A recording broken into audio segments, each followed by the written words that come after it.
Hi everyone, I'm Julie. I'm one of the co-chairs of the Regional Advisory Committee, or RAC, from this past year, and I'm here this evening by pre-recorded video to report to you on what RAC has been up to.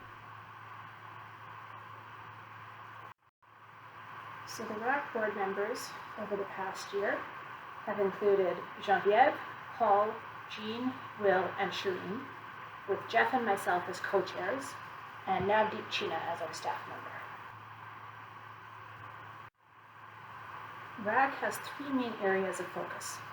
First, advocating for active transportation infrastructure on key infrastructure projects around Metro Vancouver, especially ones that have regional significance. Two, drafting policy recommendations for approval by the full hub board. And three, supporting and strengthening local committees, including through the Local Committee Action Group, which has reported to RAC for the last few years. I'll provide an update on some key achievements or projects over the past year for each of these areas of focus.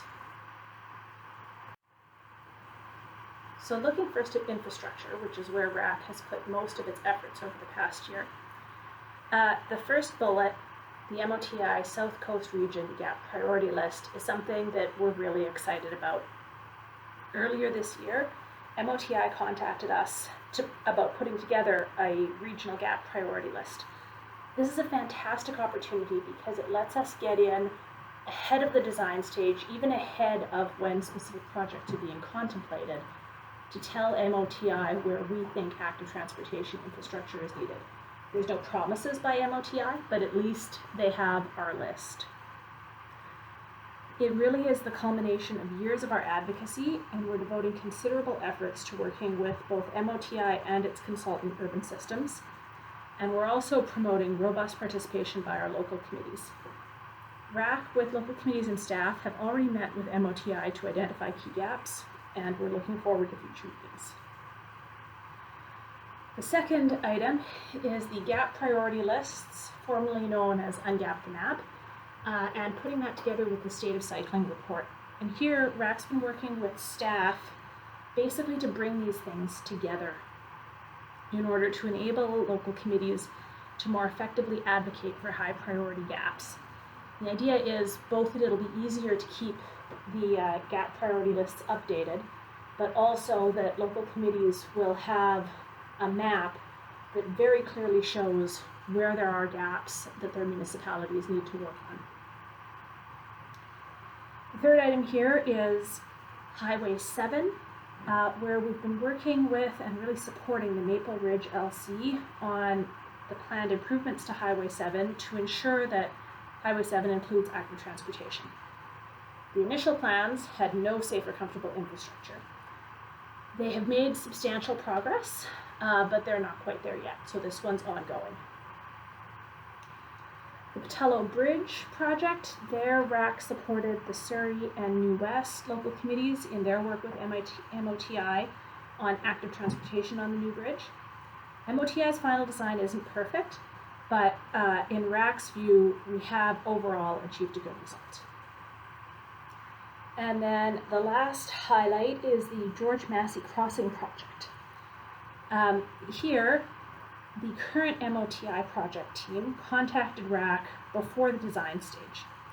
RAC has been involved in discussions with successive MOTI project teams on this, and so we were able to pull from prior materials to get the current team moving toward planning for safe and accessible infrastructure from the outset. The current tunnel plan, which was recently announced, includes a separated active transportation tunnel. This tunnel is shorter and has less elevation change than the previous bridge plan, so we consider this a substantial improvement. Moving on to policy work, there's two main highlights this year. The first is the best practices for traffic management during construction, and there RAC has worked with staff to develop these recommendations that RAC and local committees and hub staff can use to help make sure that active transportation infrastructure remains in place during construction, whether that's on the roadway or whether it's a building being built and blocking part of the infrastructure. The second item is the ICBC's enhanced care or no-fault regime and the change there. So RAC met with the Trial Lawyers Association of British Columbia and also with ICBC to understand what the new regime was and what was changing. RAC did have some concerns from the point of view of people cycling, but decided in the end not to take a position on whether this new regime is a good or bad idea. Instead, we sent a letter to ICBC outlining our concerns from the point of view of people cycling, and we received a response from ICBC with some additional information to address those concerns. I believe that information has now been disseminated to members through staff, through one of the bike bulletins, but if not, it will be coming soon. Last but certainly not least is RAC's work to support local committees. This is aside from work with specific committees on specific projects such as Highway 7, Pattullo Bridge, etc. Most of this work has been carried out by the Local Committee Action Group, or LCAG, for the last few years. And this past year, they were made up of Shireen, who was one of the co-chairs, and Jean from the board, Zoe, the other co-chair, and Andrew, Neil, and Michael as volunteers, and then Evan as the staff member. One of their key projects this year was the November all-committee meeting, which was on the topic of local committee elections, success mapping, and Translate's regional cycling map. A second key project was the April peer-to-peer meeting, which focused on advocacy power and success mapping and was led by Erin. At that meeting, Hub's advocacy tools were also reintroduced. In addition, LCAG has been working on updating the local committee handbook and has created a local committee starter pack, which is information that will be helpful for new local committee members or returning members who want a refresher. So thanks very much for listening this evening. Unfortunately, since I'm not there live, I'm not able to answer questions, but my co-chair Jeff is there in person and is happy to answer questions if the moderators and the time permits it.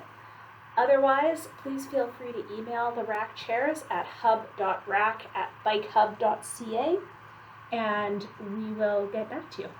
Thanks very much and have a good night.